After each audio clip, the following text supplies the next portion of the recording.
To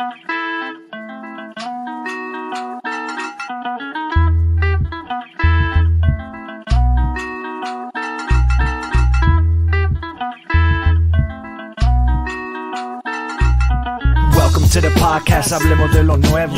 For the G's, by the G's, que pasa en el terreno. Vienen jugadores y se van, traiga lo nuevo. A huevo.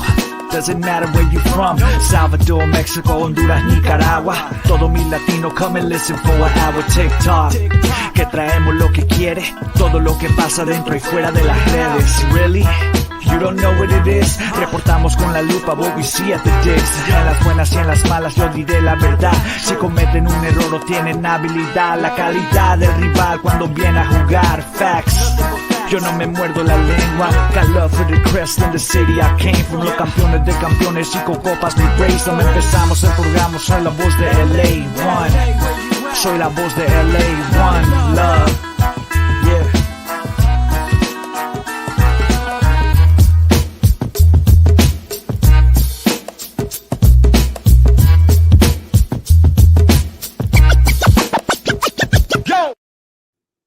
Hello, hola, and buenas, and welcome back to a very special pre-recorded episode of La Cuna Galaxiana, a podcast always made with love for all you LA Galaxy fans out there, wherever you may be, and all you La Cuna Galaxians. We thank you so much for hanging out with us again. We'll be back live with you on Monday, September 9th. Until then, we'll miss you, chat. We're going to miss you like the deserts miss the rain, but today we have a special episode. We're going to be looking at all things LA Galaxy with one of the leading figures in breaking soccer news and transfer dealings, Tom Bogert, who will be here to give us his thoughts on what he saw in the Galaxy to start their season so far, and if the Galaxy has enough to win an MLS Cup in 2024. Before we kick things off, let me introduce myself. I'm Rob Halon, one of your co-hosts. You can find my written work at Extra Time Talk, and you can find me online at El Escudero de LA. And of course, since I'm here, you know it's only natural, just like PB&J, just like Shaq and Kobe, just like soy sauce and white rice. I got my co-host back with you, El Gitano Perdido, El Yerno Guapo, Anandita Kirana, and Papa. We got a big one today for the peoples. We got a big one today, and as you guys can see, I'm not even in my normal digs and my normal shindig, but hey, the show must go on, and we got a very, very special guest. So yeah, man, I'm excited. I was like, you know what? Even though I'm going to be out, I need to do this. We need to do this with the man himself. The man, the myth, the legend that was. We met him at the CVI, and we're like, you know what? This cat's like super, super nice, super humble, and he is. Man, he's like you said, he is the ever and all knowing when it comes to MLS transfers. And all of that stuff. And so, yeah, excited. Oracle of Delphi. Yep. The Oracle himself. So that's going to be fun. But yeah, Papa. So, I mean, I know he's going to jump on here in a few minutes. Let's just get the housekeeping away. Let's just jump right into this thing, man. Dale. Let's jump right into this thing because we got a lot to digest here. But of course, you guys can always follow me, block me, or stalk me at Ananda Galaxiana. All of our social tags are right there on the screen for all you video YouTube watchers out there. So go ahead and hit us up. And of course, speaking of hitting us up, you can always hit us up on all of our socials at La Cuna Galaxiana. And of course, if by the way, shout out to all the YouTube people because our sub count is getting up there. So just wanted to say a quick thank you and for all the love and the support. And yeah, and if you haven't yet, though, guys, don't forget to hit that sub button. Just go ahead and hit that subscribe. That's going to be the best way to support this channel. And of course, hit that like button if you like this video. I mean, if you're not liking this video, and we've got Mr. Tommy Bogert, Mr. Scoops. I mean, come on, what are y'all doing? So go ahead and hit that like button and show Tommy some love, man. Like, forget about us. Just, it's Tommy Scoops, right? Scoops. And of course, share this video out, guys, with your fellow Galaxy fans and family and all that good stuff. And of course, Papa, como siempre, antes de olvidarme, buenos días, tardes o noches y bienvenidos a otro capítulo de La Cuna Galaxiana. Vámonos pues, ya estamos en la hora. Yeah, man. Well, like Ananda said, the man of the moment is almost here. But before we go ahead and get into it with him, yeah, like Ananda said, we are very, very humbled. I mean, we asked for it. We're like, hey, help us get to 250 subs. You guys smashed it. We're sitting at somewhere in the 260s right now. Like I said the other day, it might not be like thousands and millions like some of these like huge content creators out there on YouTube, but we're so happy and so humbled that you guys are riding with us, and we get to ride with you, and you guys are always on fire in the chat. We love you for it.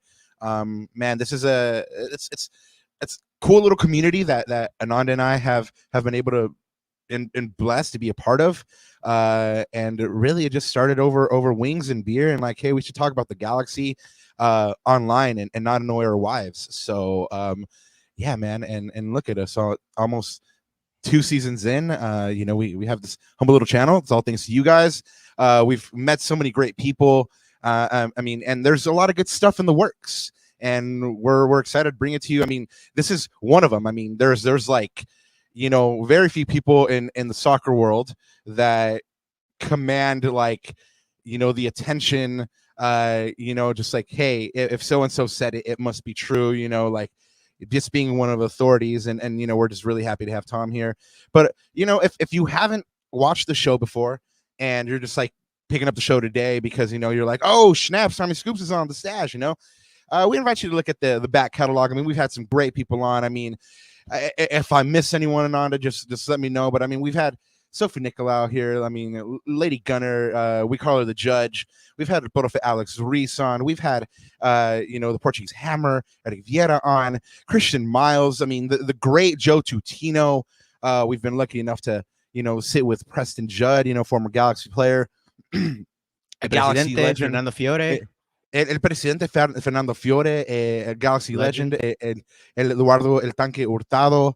I mean, man, we've been lucky, man, and really, it just all started because we didn't want to annoy our wives anymore, and man, we get to hang out with you guys all the time. And full disclosure, we are recording this as, like I said, a pre-recorded. I think we mentioned that at the top of the show, but even though it's early here, we're in California time, we're so happy to actually like get on and wake up and be like, man, we get to do this. This is awesome. This is our coffee.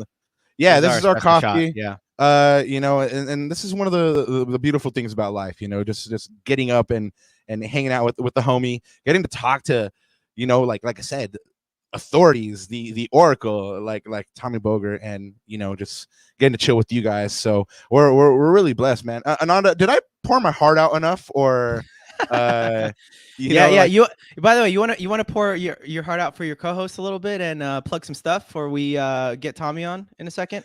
Yeah, man. No, and I said this the other day. Look, I mean, I know we put some time and effort into the show, but like, Ananda the other day or a couple months back, he was like, look, man, like I feel like we could do these tactical videos and there'd be a lot of good information for the audience and stuff like that. And I was like, yeah, man, I mean, like, cool. I mean, we already don't sleep, but like, go ahead and knock it out, bro. And he did, and he enlisted the services of one of the friends of the show, El Profe Alex Reus. Like I said, Ananda, stop me if I didn't mention everybody, but like Miggy Gris. I mean, we've had the supporter group presidents on. I mean, like, blessed for real. But Ananda and Alex sat down and devised this series of videos called Los GATACTICOS, in which they break down your favorite Galaxy players, how they fit into the team, the tactics around how Greg Vanney might be using them. So really in-depth stuff about how, your favorite players are actually playing, So their first video was the Gabriel Pecci video, and shout out to them. They were kind of like the front runners who were like, yo, this guy's about to go off. And they were working on this video when Gabriel Pecci was getting still bedded into the team. And then lo and behold, he's been one of the best producers for the Galaxy. So that's video 1. Video 2, obviously, you guys know this German cat that just signed for the Galaxy. His name is Marco Reus, and just he came with a little bit of fanfare. But now that he's here, Los GATACTICOS have done a video for you called The Perfect Signing, and it's basically how Marco Reus is going to fit into this team. Is he the perfect signing for the Galaxy? And it's one of those videos that you're like, hey, I'm wondering how Greg Vanney is going to use this seemingly luxury signing. And with this, you'll know how Greg Vanney is going to use them. So anyway, go ahead and check out that video, guys. Like I said, Alex, Reus, El Profe, and Ananda have worked a lot on this series. So go ahead and check it out. Los Gatacticos video 2, video 3 coming up soon. But without further ado, man, really the reason we're all here, right? Ananda and I had the pleasure of meeting this gent at the CVI at the beginning of the season, and we were happy to discover that he's an absolute prince. I mean, people say, don't meet the people you look up to, don't meet your heroes. I mean, we've been lucky enough to meet a bunch of people already. Tommy is more proof of that. After the busy season of the transfer window, he's been nice enough to share some time with us. So blessings to him, known as the Stash or the American Fabio Romano or Tommy Scoops, for his ability to always be in the know on transfer news, or stash bombs, as we like to say on this show. He's a journalist providing exclusive and unique insights on the MLS and U.S. men's national team. Basically, if it's anywhere to do with the soccer world or soccer news, he's one of the ones to watch. His work and words have been featured on MLS 442, The Athletic, and The Guardian. And you can currently find his work on Give Me Sports, CBS Sports, Golazo, Apple TV, and he is the co-host of RUIZ HQ podcast. Please welcome to the show, Melo's dad, former Keene University defender, and the pride of the Cougar. There it is. Bogert. Tom, how are you? Thank you this morning. What's going on, guys? That was an excellent intro. That was very funny. I like that you put in Melo's dad in there. That was perfect. Oh man, Melo's. I mean, really, we should be talking to Melo, man. I mean, like he's the star of the show. But yeah, man, thank you so much. We appreciate it. And yeah, let's get right into it. I mean, you're into a bunch of projects. I mean, like I said, you're into a bunch, right? Which one is your passion or your favorite project at the moment of everything you're doing? It all is. It's all kind of in different buckets. It is a little bit to keep up with, to be fair, and I appreciate everybody who follows along across all the platforms. But I love it all, and it's all part of modern media portfolio, right? Of between Give Me Sport, which is writing, which again I always want to be writing. CBS has been kind enough to put a face for radio on the TV, so I appreciate that. And then obviously RUIZ with David Goss is I love that very much. I just love talking to Goss as much as I can, and I think that there's a space for us to fill in like the national side of things in terms of MLS podcasting. So yeah, I love it all. It's all exciting, and it's not enough hours in the day. Yeah, there's not. But as you said, like if people haven't seen your socials, please remind. I mean, they've been living under a rock, but please remind folks where they can find you. At Tom Bogert on Twitter, Tom_Bogert on Instagram, whatever, right? But just mostly Twitter is probably the catch-all. Guys, you heard it here first. That's where you can find Tom Bogert. Tom, we do something on the show. Usually after a Galaxy game, it's a one-word reaction. But since we're looking at things a little bit more of a macro level, let's get your one-word reaction on the Galaxy's season so far. Strong is the one that's coming to mind. I was trying to think of maybe a more syllables in that word, but I'm gonna go strong. I'll keep it normal as my brain. Look at that expert analysis. He kept it to even one syllable, not even one word, one syllable. So yeah, would have been more impressive if I had a bigger word rolling around in my brain. But we're still getting going. No, strong is fair. There's a lot of people out there that even Galaxy fans that would be like, it should have been stronger. We'll get into all of that here in a moment. But earlier in the preseason, we saw you at the CVI. You did the Corner of the Galaxy live show with the Podfather Josh Gessman. You're big up in the Galaxy then with what Will Kuntz has been able to do with player acquisitions in the winter window. You were a believer, yeah. Absolutely. I mean, you were one of the first ones. I mean, no one else. Yeah, I mean, look, like it's good when some of these things kind of play out how you envision it, how it looked, right? Like the foundation of everything I was saying back then was like, I think Gabriel Peck and Joseph Painsil are like make so much more sense together that like this isn't just going to be a collection of talent. This is going to be a cohesive unit. There was worries defensively because like the team was still fine attacking last year, very good, I think we could say, but there were still worries defensively. Like pretty quickly, like I loved Mickey Amane's profile. I loved what sources had told me about him, and pretty quickly seeing him in person at the CBI was like, oh yeah, like this dude's legit. And I think that they needed another player like that on the back line. And I think that some of the tweaks that Greg Vanney made, particularly earlier in the season, that Mickey Amane wasn't an overlapping wingback. He was more of like a stay-at-home fullback that was like starting attacks and contributing to attacks deeper rather than having both fullbacks overlap. So it's like, all right, like I can see a path to this defense being better. And attack-wise, it's worked out kind of just as they planned and they hoped and like what I assumed. Other than that, like I thought Joseph Pansa was going to be the clear 1A to Gabriel Peck's 1B. Like Gabriel Peck has probably been better on a whole this season, particularly of late. But both of those have been phenomenal signings. And even if just one of them was a star, I thought that they were going to be really good this year, and both of them are. And everything credit to the front office and the coaching staff for, okay, these players, we want these profiles because they make sense with Ricky Puig. They make sense with each other. They make sense with Dejan Joveljic going on down the line. And everything has worked out just as they planned. Yeah, Tom, you talked about it right there. And let's hit this, which is Will Kuntz. I mean, talk about the job that this man has done into bringing in those players that you just talked about. And let me just go right to it. Should he be executive of the year, MLS executive of the year this year? I mean, for the job that he's done. That's a great question. Yeah, I would lean Will Kuntz with the year-over-year improvements and how quickly they went from, got out of, look, no-brainer, Chicharito and Douglas Costa shouldn't have come back, right? Like any of us could have figured that out, but they still did it, and they still absolutely nailed those two signings. I give him credit for Marco Reus. Like that was still a complicated deal that they got over the line, and like that is the most important thing. But like you can't call that like signing of the season, I think, because the same way with Luis Suarez at Miami, like Marco Reus on a non-DP deal is only available to a handful of teams. Like Luis Suarez to Miami was only available to one team this year. So credit for getting it done. But what is more impressive is the two DPs that they signed and everything that they've done. So for me, because of the year-over-year improvement, I would give to him. I think Kurt Schmidt for Real Salt Lake should be up there with, it's been more of like a slower build, if that makes sense, in that Chicho Arango is their most important player. But like what they did with Andres Gomez, what they did to bring in Diogo Gonçalves with Andres Gomez leaving this summer, like all of that. And then I think Charlotte FC, like they shouldn't be in the same tier, I think, as the Galaxy of Real Salt Lake for executive of the year. But like want to shout out what Zoran Corneta has done with that club year over year, and starting with Dean Smith as the head coach, which was the most important decision they made.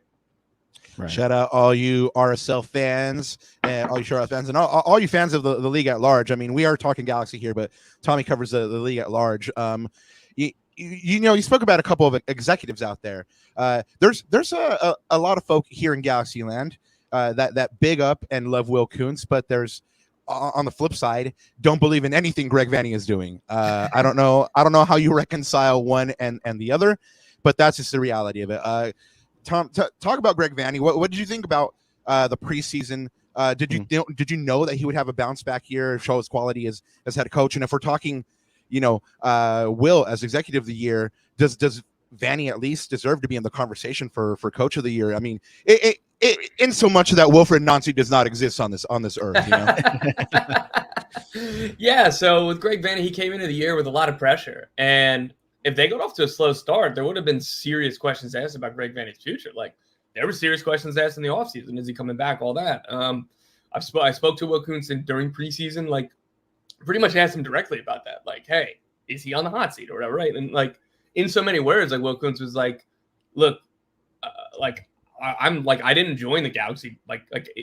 I wouldn't have joined the Galaxy if I wasn't in lockstep with Greg Vanney. Like that doesn't mean that, this is me speculation. It's like, that doesn't mean he has a job for life, right? But the point is that Will Kuntz still very much backed, still very much believed in Greg Vanney. And sure, there's going to be differences from front office and head coach, and it happens across all teams in this league. But I think that the working relationship between those two is pretty strong, very strong. And with that fast start, I think alleviated a lot of questions. That doesn't mean that he's above criticism, doesn't mean that a bunch of questions asked, but the difference between like if they had 6 points after 7 games, like I don't know if he would have survived it just because of where they're at in the evolution of this project, of this build. So I think Vanney answered a lot of questions early in the season, and that should give him enough of a cushion. Like I know that the result on Sunday was disappointing at St. Louis, but look, that happens over the course of an MLS regular season. There's 34 games. Even the best teams are going to win 21 to 22 games, right? Like that's somewhere where the record is in terms of points total. And like,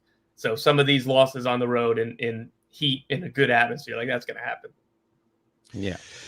Yeah, well, just like you said, I mean, it's a blip on an otherwise pretty good season, or as you said at the top of the show, a strong season.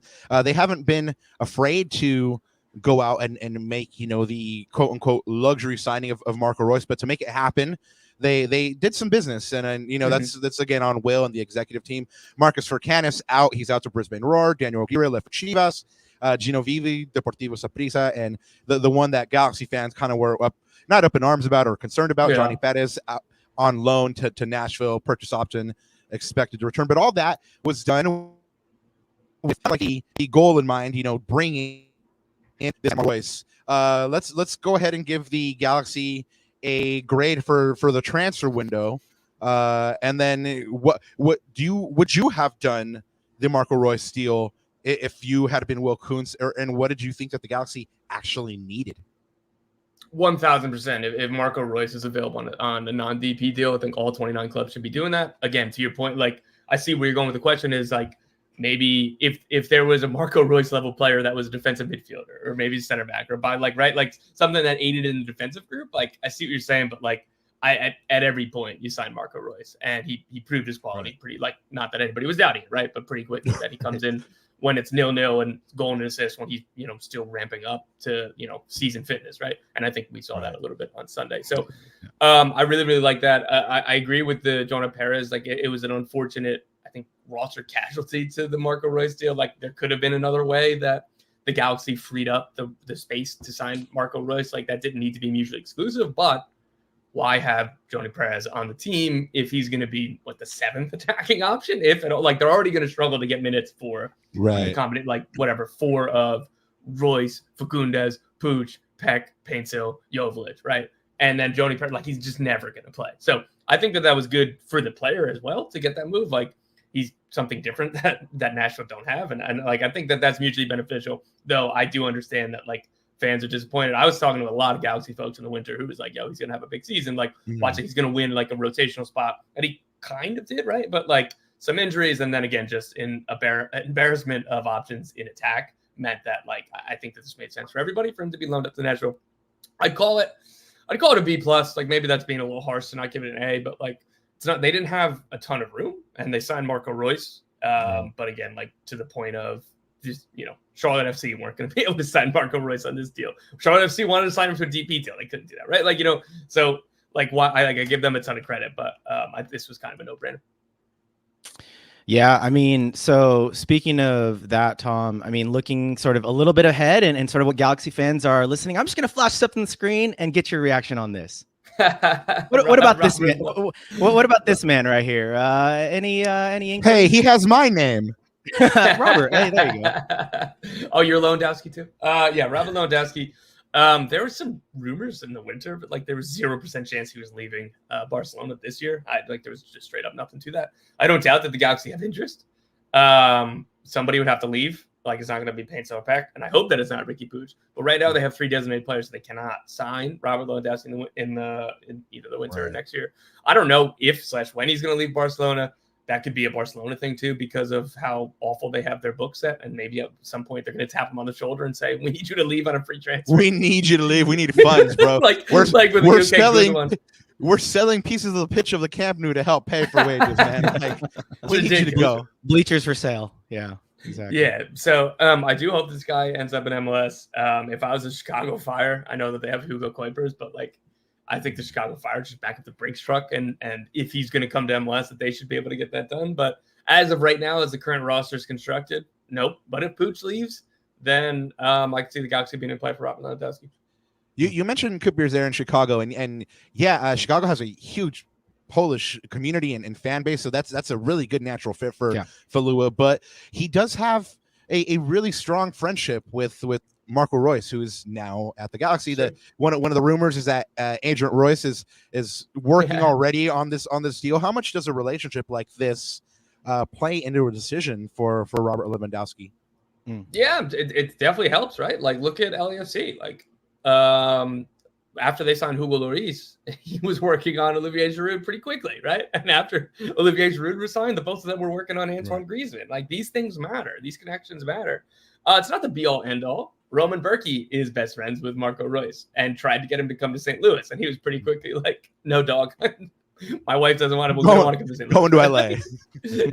And so it is a little bit different when part of the recruitment is LA with your friends. But like, again, it's not the be all end all, but it certainly helps.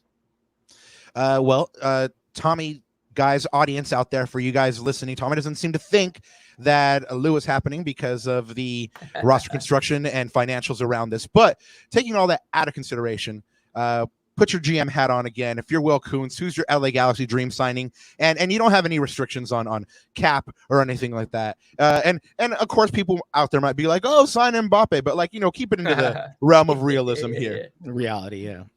Oh man, Lewandowski would be phenomenal, right? I think that'd be super cool. I'm trying to think of like, is there a number 6 or a box-to-box midfielder that would make sense in terms of like, could you sign somebody for 10 minutes, somebody for a big fee, right? Like there was Atlanta United tried for Moise Caicedo before he went to Brighton. Like that was real, like something like that. Can you find or pick off the one of the best rising South Americans and have them stop here for a few seasons before going to Europe? So that's kind of what I'm thinking. Or, get the Galacticos, like the big names that Neymar is somebody. I think that's a realistic possibility for the league. And he's somebody that I think Los Angeles or Miami would be his preference. Throw him the bag. So I'll revise that. I'll say Neymar just because I think that he would be so much fun in this league.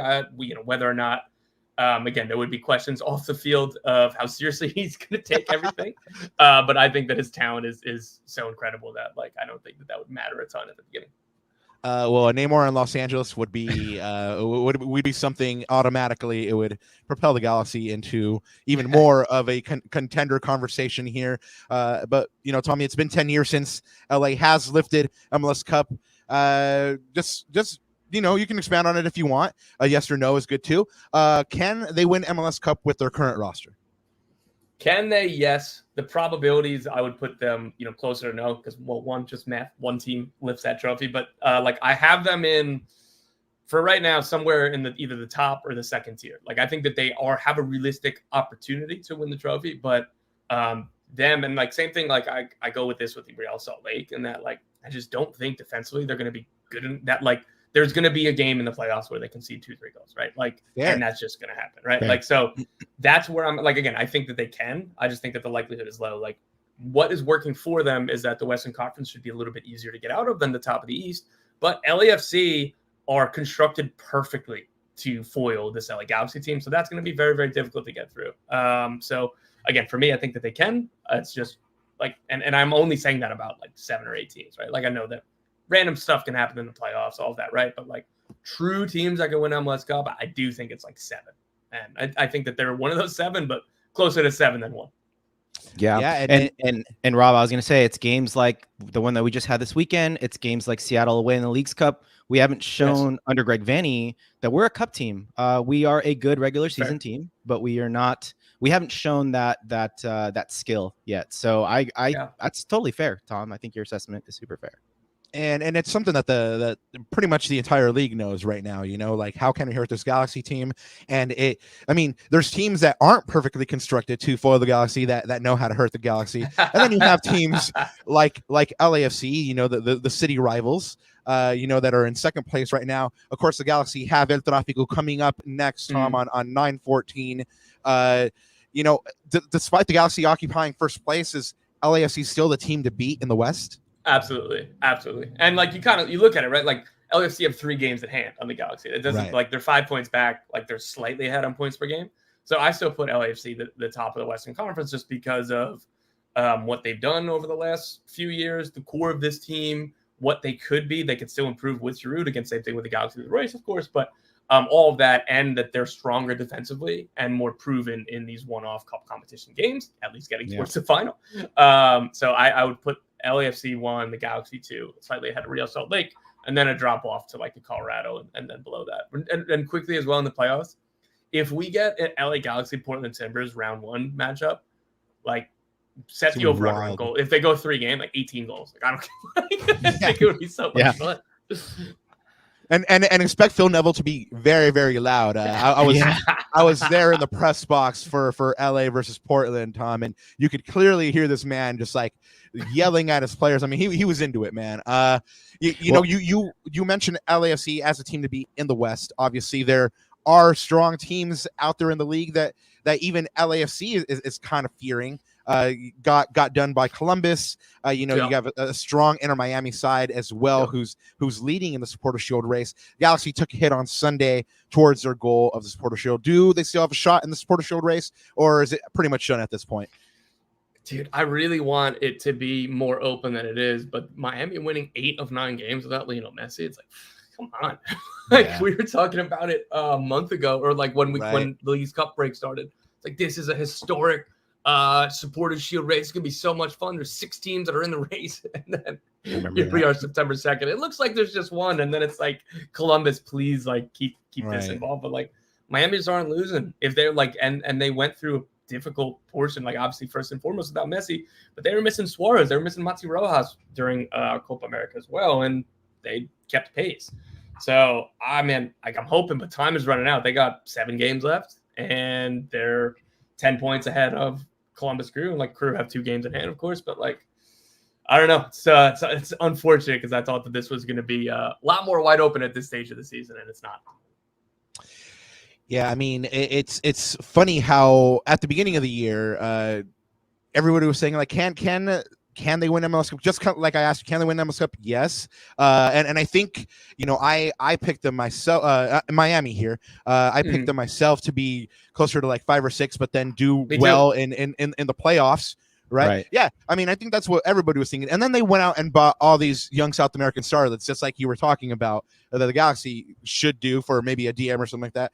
And they survived. I mean, and then you have cats like Luis Suarez just going off. So, I mean, who knew his knee was going to hold up? Yeah. Never aging. He looks so uncomfortable. Like, he looks like he's in pain all the time. And then he's like, dude, he's incredible. He's one of my favorite players ever. Like, I'm a Liverpool fan. It's Liverpool stuff over him. Like, that 2013-14 season where he broke the Premier League record for goals is just lives. Like, I can remember all the goals. Like, I've watched. He was so nasty that year, bro. Yeah. Like, so I'm so happy he's in MLS and like doing what he's doing, even on one knee, right? But like, so your point, Rob, I was the same way. Like, my whole thing was I had Miami for MLS Cup, and I picked Orlando for Supporters Shield. It's tough. Shouldn't even be bringing it up. But I'll wear it. But my whole point was the same as yours. Is like, I think that it's more likely that like Messi's not going to play 25 games. He hasn't. He's played 12, and they're still leading the support. Like, same thing with Suarez, all this other stuff, and they're still here, right? Like, so I don't know. We had the same logic and just both wrong. I mean, it's funny because both, Inter Miami, Columbus, and then Cincinnati. You were talking kind of like about tiers. I mean, I kind of put them, Inter Miami and Columbus, in that top tier, and then Cincinnati. No disrespect to them. I do as well. I do as well. Just below. But Hernando wants you to put on your Oracle hat here in the battle versus East versus West here. Yeah, I mean, let me pull up the standings here. Well, we just talked about it a little bit ago, but there's a Western Conference standings there on the top. So, of course, Galaxy blew a golden opportunity to capitalize on the LAFC loss the day prior. Mm-hmm. And so, I mean, just prediction time, right? Like, is LAFC, what do you think? Are they still the team to beat in terms of getting that number 1 seed in the West? Yeah, with the games at hand, and again, like I think El Tráfico is going to go a long, long way to deciding that, because if LAFC win, then they're really in the driver's seat, and the Galaxy can extend their lead. But so for me, it's still LAFC, because like just looking at how these two teams match up, like LAFC has the edge in their strengths versus the Galaxy's weakness versus kind of other matchups, right? Like I think that this is a very favorable tactical style for LAFC versus the Galaxy. So I would still say LAFC, but to your point, like when we're talking about tiers, I think, again, LAFC and the Galaxy are in the top tier in the West, slightly behind Real Salt Lake, and then kind of everybody else. Okay, so LAFC out of the West, and out of the East will be, drum roll. Oh, Miami. I mean, I want to say Columbus, just because of how much fun they are, but like Messi's.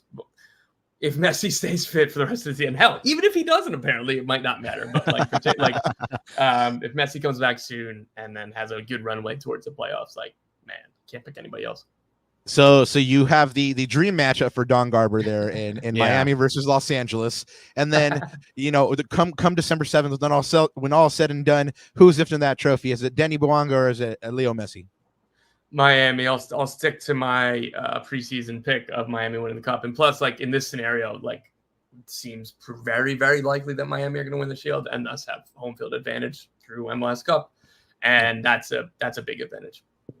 Yeah, I mean, not only do you have just some little guy named Leo Messi coming back and being fully fit, but then you also have home field advantage, and man, what a boon to have. I mean, that first game in Los Angeles, Inter Miami versus the Galaxy, was basically like a MLS Cup final. I mean, just in terms of atmosphere. So I can imagine what an actual MLS Cup in Miami versus Los Angeles, whether it's the Galaxy or versus LAFC, would be like. Tom, we know you don't have a lot of time left, so we want to close out with one or two questions here. The Galaxy do have some stuff coming up here in the winter transfer window, some decisions on players to make. You have Martin Cáceres out of contract, Maya Yoshida, Eric Zavaleta, Mark Delgado, Brady Scott, Isaiah Parente, Tucker Lepley, Jalen Neal. Neal has a club 1-year option. Lepley has 3, Parente has 2, Martin Cáceres has 1, Delgado has 1. Who are you keeping? Who are you saying, hey, thank you for your service, but we need to progress as a club? Yeah, so I think the most obvious one is Jalen Neal. I'd honestly be surprised if they haven't picked up his option already, just to make sure that there's no loopholes that anybody tries to sign him. Like Kaku left the Red Bulls because he claimed, "Oh, you guys didn't tell me that you picked up my option, so I was a free agent." So I don't see Neal doing that. So don't get that twisted. But like teams pick up these options well ahead of time for a young player like that. Particularly like the number is going to be very advantageous to the Galaxy. But priority, I think, would be signing him to a long-term contract. I would try to keep Maya Yoshida on a reasonable deal if it makes sense for all parties. I think that he's still got a couple years left. But with that, I think Martin Cáceres would then be a casualty because I don't think that you can put again, depending on what the numbers come out to, of course, like all of these decisions are relative. But I don't think that you can put a significant amount of salary cap space into a pair like both of your late 30s center backs. Yeah. I think at this point it would only be one, again, unless Cáceres just wants to keep playing for the Galaxy, wants to keep playing, living in Los Angeles, all that, and takes a reduced number. So I guess that's all possible. But for me, those are the two that make sense. Again, Mark Delgado is awesome. That's another no-brainer. And then you kind of trim around on the outskirts of the roster, depending on what you need coming in, going out. But again, another priority for me would be signing a 6 in the winter.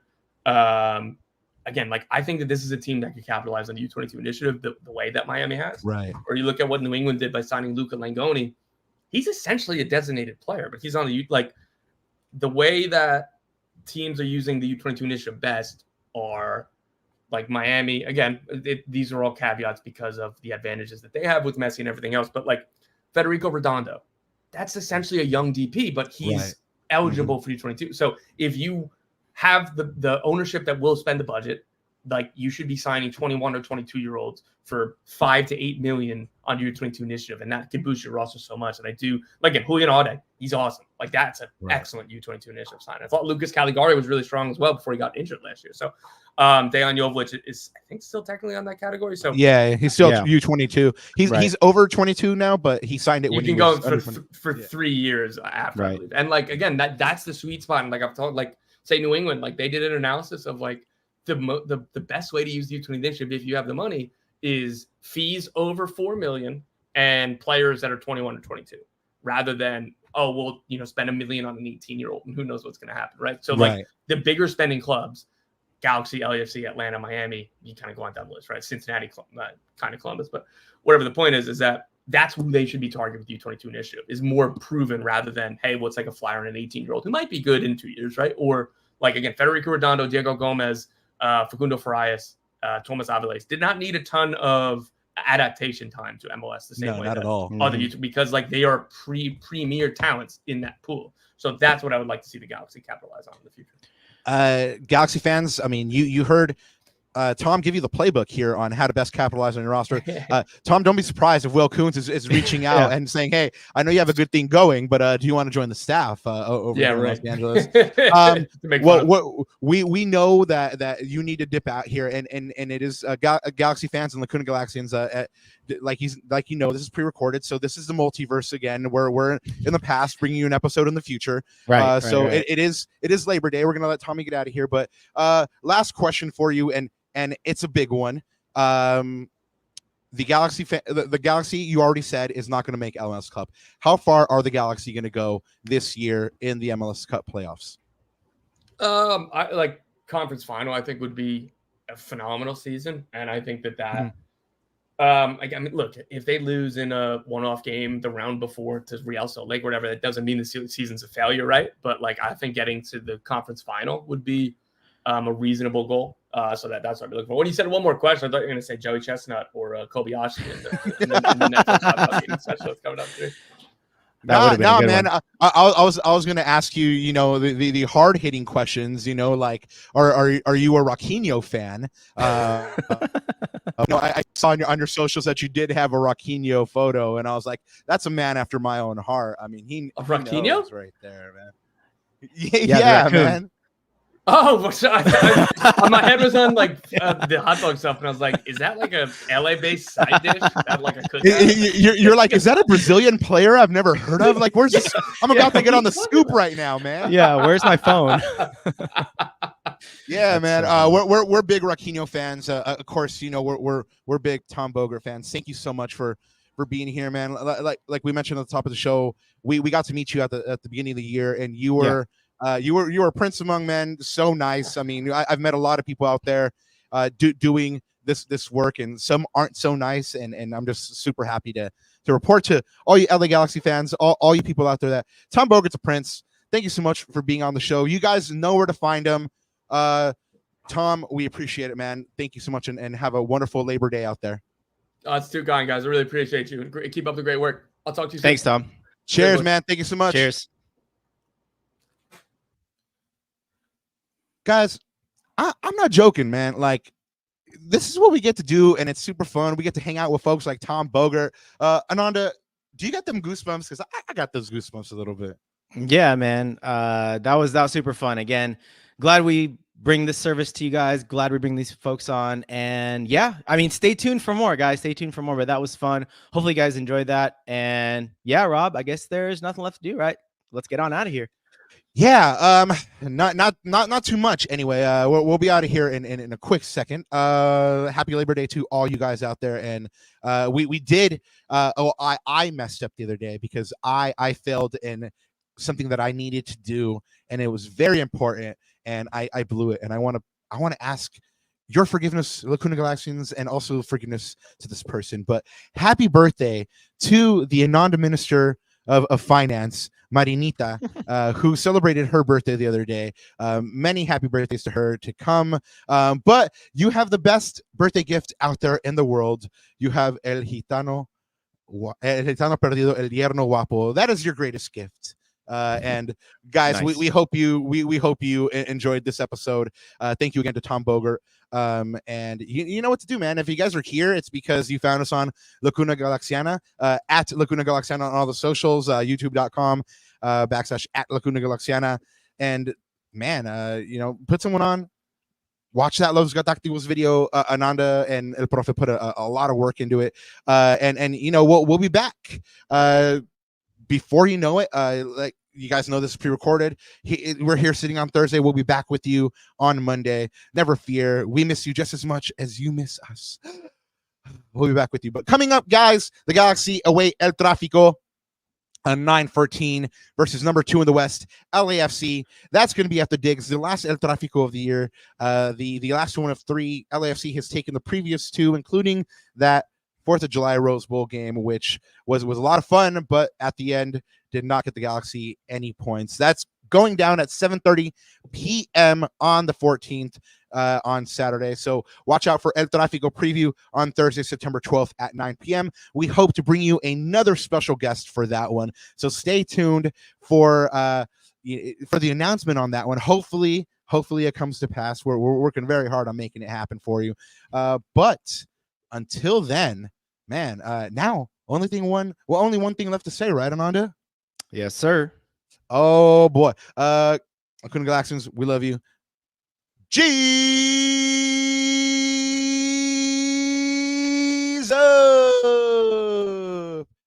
tú y yo.